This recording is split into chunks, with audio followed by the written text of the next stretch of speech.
তো রাষ্ট্রপতি যেহেতু একটা নির্বাচন, সুতরাং এখানে একটা মিনিমাম প্রতিযোগিতা থাকা উচিত। বাংলাদেশের সংবিধানের ৪৮ অনুচ্ছেদ অনুযায়ী দেশের একজন রাষ্ট্রপতি নির্বাচিত হন। নির্বাচন মানে কি? আপনার অপশন থাকতে হবে, কাকে ভোট দিবেন, কাকে ভোট দেবেন না। যদিও ৭০ অনুচ্ছেদের কারণে কোনো সংসদ সদস্য ফ্লোর ক্রস করতে পারেন না, অর্থাৎ দলের বিরুদ্ধে কোনো ভোট প্রয়োগ করতে পারেন না। যদি দলের বিরুদ্ধে কোনো ভোট প্রয়োগ করেন তাহলে তার সংসদ সদস্য পদেই থাকেন। এইভাবে হিসাব করলে যে দল যেবার নমিনেশন দিচ্ছেন সেই দলের লোকেরা তাকেই ভোট প্রদান করবেন, এটাই স্বাভাবিক। কিন্তু এই জন্যই আপনারা দেখবেন জুলাই চার্টারে ৭০ অনুচ্ছেদকে পরিবর্তন করে সংসদ সদস্যদেরকে একটি স্বাধীনতা দেওয়ার প্রশ্ন এসেছিল, অর্থাৎ সংসদ সদস্যরা চাইলে দলের বিরুদ্ধে ভোট দিতে পারবেন। এইটাই ছিল জুলাই সনদের গুরুত্বপূর্ণ একটি পদক্ষেপ। In the heart of the city rises a destination built for greatness. International Convention City, Bosundhara. Life takes a new course. কিন্তু জুলাই সনদ তো বাস্তবায়িত হয় নাই। এই জন্য আমার মনে হয় this is a good and healthy environment.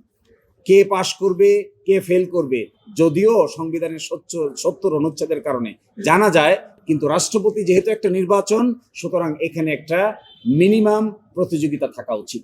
Therefore এই প্রসেসটাকে সামনের দিকে অগ্রসর করতে হবে। ৭০ অনুচ্ছেদ তো সবসময় সংসদে থাকবে না, সংবিধানে থাকবে না। ৭০ অনুচ্ছেদ এখন আছে। যে সংবিধান প্রণয়ন করে সংস্কার করার প্ল্যান করা হচ্ছে সেখানে কিন্তু ৭০ অনুচ্ছেদের এই বিধানটা থাকছে না, অর্থাৎ দলের বিরুদ্ধে ভোট দিতে পারবে না, এই বিধান থাকবে না। এই জন্য সাংবাদিক সাহেব যে প্রশ্ন করেছেন তার উত্তর হলো this is A beginning of something good, let it be done with the process of the constitutional journey. এবং তাতে ৪৮ অনুচ্ছেদ ৪৯ অনুচ্ছেদ ফলো করে রাষ্ট্রপতি নির্বাচিত হোক, এতে দেশে একটি নতুন এনভায়রনমেন্ট তৈরি হতে পারে। এখনো পর্যন্ত যাদের সংসদ সদস্য পদ বহাল আছে সকলেই ভোটার তালিকায় নাম আছে। আপনি দেখবেন ভোটার তালিকা ইতোমধ্যে প্রকাশিত হয়েছে। এই ভোটার তালিকা অনুযায়ী যিনি পদত্যাগ করেন নাই কিংবা যার সংসদ সদস্য পদ বাতিল হয়ে যায় নাই, ইনক্লুডিং নারী সদস্য, সকলেই রাষ্ট্রপতি নির্বাচনে ভোটাধিকার প্রয়োগ করতে পারবেন।